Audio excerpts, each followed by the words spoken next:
Менің аты жөнім Өмірхан Алтын. Мен Германияның Мюнхен қаласынан келіп тұрмын. Бұл менің Астанаға негізі бірінші емес. Қазір Астанаға қанша рет келді десең, есімнен шығып кетті, ұмытып қалдым. Көп келдім. Астанаға сол құрылғаннан бері әр сайын болмағанда бірнеше рет келдім. Енді Астананың ерекшелігі әр келген сайын Астанада бір жаңалық болып тұрады. Мысалы мен өзімде келгенде жаңа аэропорт шығады осылай. Біз кеше мына дүниежүзі қазақтарының 5-ші құрылтайына деп құрылтай қонақ болып келдік. Аэропортта жаңа бөлімнен түстік. Жап-жаңа, сұлу жаңа. Ол да бірінші рет.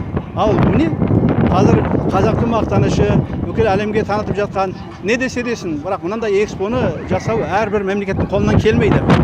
Бұл жасалған игілік қалады. Ақша кетеді, бірақ мынандай ғимараттар, жаңалықтар қалады. Оның үстіне жаңа энергия көзі деген бұл өте маңызды, бүкіл әлемде маңызды. Мен қарап отырмын, көп шетелдіктер бар. Біздің аэропортта да, самолетте де келе жатқанда жартылай шетелдіктер болды, осыны көруге келе жатқан. Енді Астана біздің мақтанышымыз. Неге?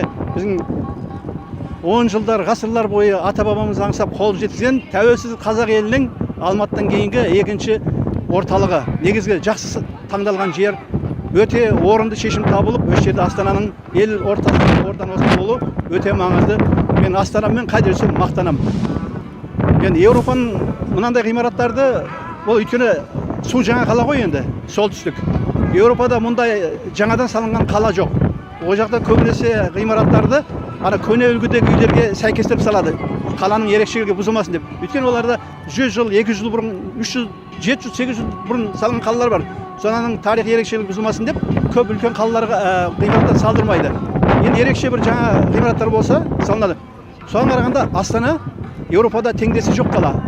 Кіммен теңеуге болады? Мүмкін Дубаймен, Абу-Дабимен, Қытайдың бір жаңа салынған қалалармен теңеуге болады.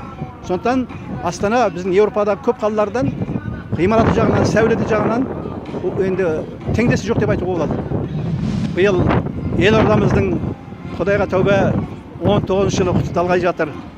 Бүкіл қазақ еліне, әлемде тарыдай шашыраған миллиондаған қазаққа осындай әлемге әйгілі елордасы, Астанасы құрылған уақыты құтты болсын. Ойлаймын, осындай тәуелсіз қазақ елінің Астанасы да өзімен бірге мәңгі мың жасасын. Мен Германия Мюнхен қаласында тұрамын 94 жылдан бері. Мен ол жерде банк саласында IT менеджер жұмысын істеймін, программист. Мен Астанаға осы биыл 5-ші рет келуім. Бірінші келгенде 2005 қазақтардың, дүниежүзі қазақтарының 3-ші құрылтайында келгем. Ол кезде кеден әзір жер мен көктей fark бар. Астана күннен күнге өзгерген, күннен күнге жаңаланған. Енді мен соңғы рет февралда келгем. Февралдан бері міне 4 айдың ішінде және көп өзгерістер бар. Экспо ашылды. Өте жақсы экспоға келіп қуанып жатырмыз. Бұл үлкен жетістік жеміс.